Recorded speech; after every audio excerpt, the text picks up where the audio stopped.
This segment of Delmarva Life is brought to you by Peninsula Regional Medical Center. Well, actress Angelina Jolie shocked many when she revealed last month that she had a double mastectomy.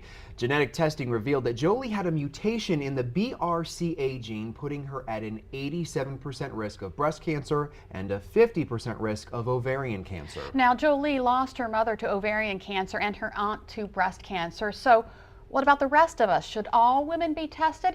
Here to help answer that question and more are Dr. Thomas DeMarco, Medical Director for the Richard A. Henson Cancer Center at Peninsula Regional Medical Center, and Dana Petrie, a genetic counselor at Mercy Medical Center and PRMC. Welcome to the show.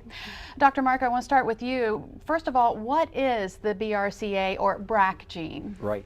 Well, everyone has a BRCA gene. It's really what we call a tumor suppression gene. It's a gene that keeps your cells growing correctly, so they don't grow out of control, for instance, in a cancer. Now, what happens in BRCA breast cancer patients is that they have a mutation in that gene, so the proper signaling or the coding for that to control breast cancer cell growth is no longer appropriate. It's no longer correct. So therefore, the breast cancer can develop. And that's basically it. We all have the gene, but a mutation keeps the gene from signaling the breast cancer cells or breast cells correctly. Right. Dana, how do you determine which women should be tested for the gene? So not everyone should be tested. It's actually a very low percentage of people who actually carry one of these mutations.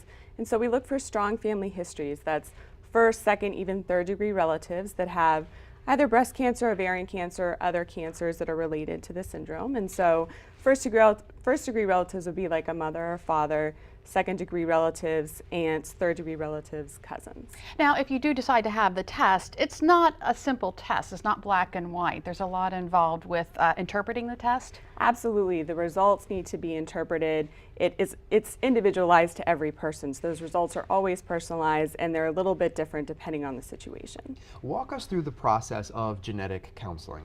Absolutely. So typically we meet with a patient, and the first thing we do, review the family history, look to see who in the family has had cancer, which types of cancers that they've had, and look to see at what ages they were diagnosed, because we also know with this that people that have one of these mutations tend to be diagnosed before the age of 50.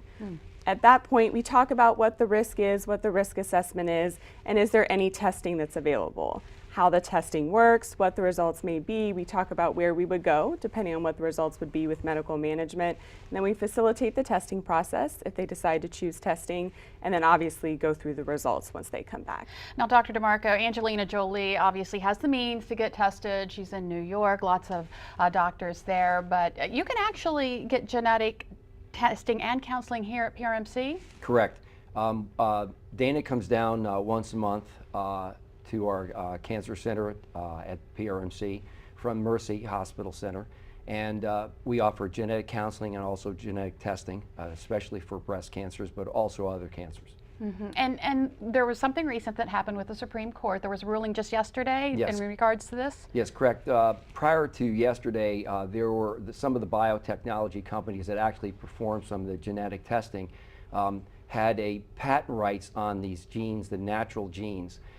The Supreme Court basically overruled that, so the significance of that is going to be they won't be able to have patents on these natural genes. Consequently, all the genetic testing is going to be significantly reduced in price, so that'll be much more available for patients across the country. Very important decision. Yeah. Now, can the genetic testing basically determine someone's risk for other types of cancers? Dana? It can. It depends on what cancers are related to the known syndrome. So with BRCA genes, we're looking at hereditary breast and ovarian cancer syndrome, where we see breast and ovarian cancer, but also can see increased risk of prostate cancer, potentially even pancreatic cancer and melanoma. But we have traditional screenings for cancer. Does this testing replace those screenings? Absolutely not. It's completely separate. All women still need to be screened. All right, good information. Dr. DeMarco and Dana Petrie, thank you so much for joining us this afternoon. Thank you for having us. And if you would like to learn more about PRMC's Richard A. Henson Cancer Center, including the genetic counseling offered there, go to our website, delmarvalife.com, and click on the Show tab. Well, still ahead on Delmarva Life, many of the buildings that sit on the green in Dover hold a tremendous amount of history that goes back centuries. We tell you the story of one building in particular, how it helps to bring the past alive, as well as the image of the man who used to live there. Plus, he's known as one of America's best-known scientists. Bill Nye, the Science Guy, joins us later to tell us about a neat program that's helping kids excel in science. But first, moments ago, we learned more about breast cancer. Dr. Oz says aspirin may serve as a miracle medicine when it comes to certain types of cancer. Aspirin, it's the most powerful pill in your medicine cabinet. Here are just some of its miracle effects. By making platelets less sticky, aspirin lowers the risk of both heart disease and stroke by about 33%. Aspirin reduces colon cancer risk by about 25% and promotes the death of cancer cells. And it may cut breast cancer risk by lowering estrogen levels. So if you're over 40, talk to your doctor about taking a daily baby aspirin.